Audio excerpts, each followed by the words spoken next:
I've lost fat and I've changed my physique multiple times over the years, but honestly, my journey could have been made much simpler, easier, and sustainable had I not done these three things sooner. The first thing is focus on strength training, getting stronger, and building muscle. I should have taken this much more seriously, much younger, because I only got seriously into strength training in the last 5 years. Now, obviously better late than never, but I would have been much further ahead on my strength training journey had I started sooner. Now, why is strength training important? Now, one obvious benefit is that it's the most powerful stimulator of muscle, and so it's a great way to build muscle. Now, sometimes some people get put off when we talk about building muscle, but it's the most important thing that you can do, particularly as you age, because it's going to help you to move better, it's going to help you to feel more energized, it's going to optimize your body composition, it's going to help you manage your weight better, and heaven forbid, if there's a time in the future when you get ill, it's going to help provide a reserve of energy that's going to help to boost your chances of recovery from whatever illness you may succumb to. So there are powerful health reasons for you to build muscle. The next regret, I've done a few diets over the years, and the reason why is my powers of critical thinking, let's say, were not strong enough, and I was not able to discern that I was actually just being fooled by the clever sounding mechanisms of various diets that I went on. And I'm just going to go through each of them briefly now. The first one,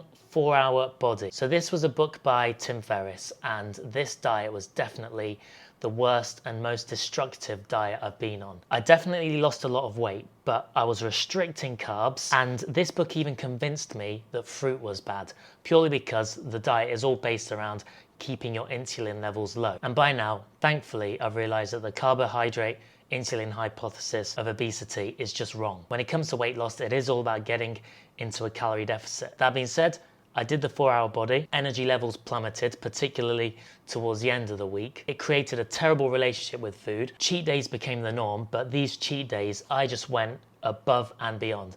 And this turned into a pattern of behavior that I just couldn't get out of for years. I would restrict myself during the week and I would binge on the weekends and just tell myself it's okay. The next one, intermittent fasting. Not so bad, but the thing that this talked about was the power of hormones and fat burning hormones, how eating in a specific window would lead to all kinds of health benefits that honestly, I just do not think are specific to intermittent fasting. For example, increased energy, increased mental clarity, all those kind of things can just be done by being healthy. You don't need to get healthy by intermittent fasting. And personally, I think that if you are reporting the fact that you're feeling better from doing intermittent fasting, it's purely because losing weight actually does that. You do start to feel better.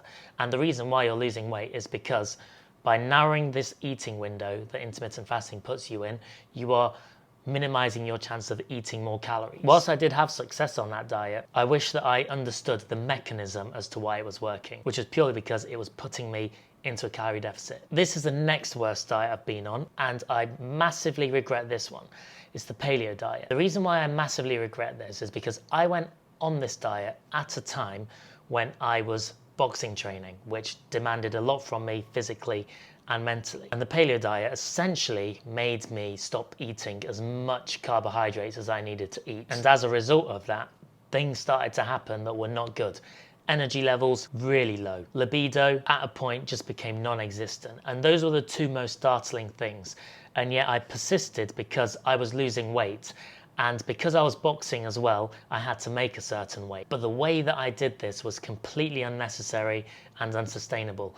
I could have got into a calorie deficit whilst fueling myself with carbohydrates and the food that I needed to actually perform in the boxing ring and perform well in my training. But as it was, that didn't happen, and I was just putting myself into a pretty unhealthy position. And this then led to a situation where after a few months, I moved to Thailand, discovered sticky rice and crispy pork belly. And what happened was, because I was not doing any strength training whilst on the paleo diet, I was clearly losing muscle mass too, which slowed down my metabolism. And I actually put on weight to the point where I was in the worst shape I've ever been in. So the paleo diet, whilst I did lose a considerable amount fairly quickly, I think I went from 75 kilograms, 68 kilograms, I put on so much more weight and fat and ballooned to around about 77 kilograms.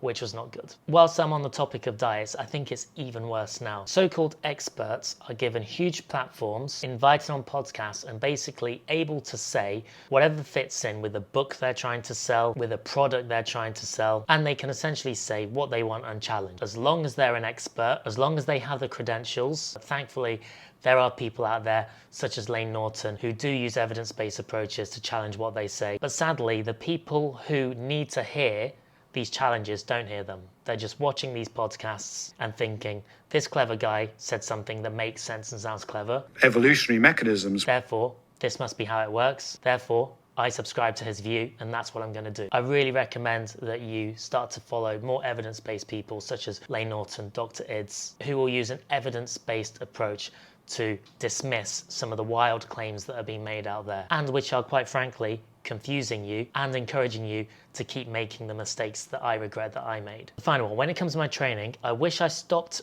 focusing on beasting myself and focusing on intensity, and as I mentioned, started strength training sooner. I used to do a lot of HIIT, and I thought that this was more effective because I was getting way more tired doing it. Now, I'm not saying HIIT is bad, it certainly has its place. If you are an elite level athlete, for example, your job is to perform skills at a high level of fatigue, and so it's completely necessary to get to those high levels of fatigue, but that's purely from a performance standpoint.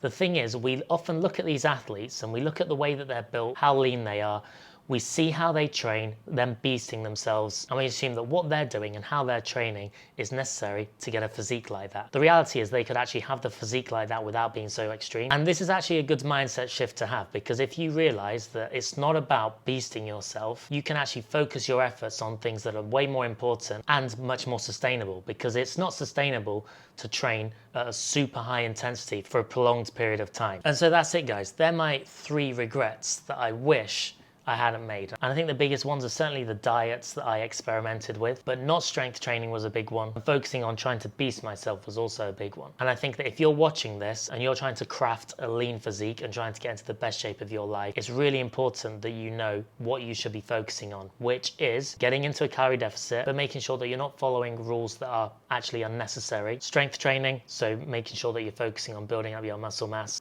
and not focusing on beating yourself. Let me know what you think in the comments. Let me know if there's any things that you've tried. Let me know if you have any questions on anything that I've talked about. Otherwise, thanks for watching.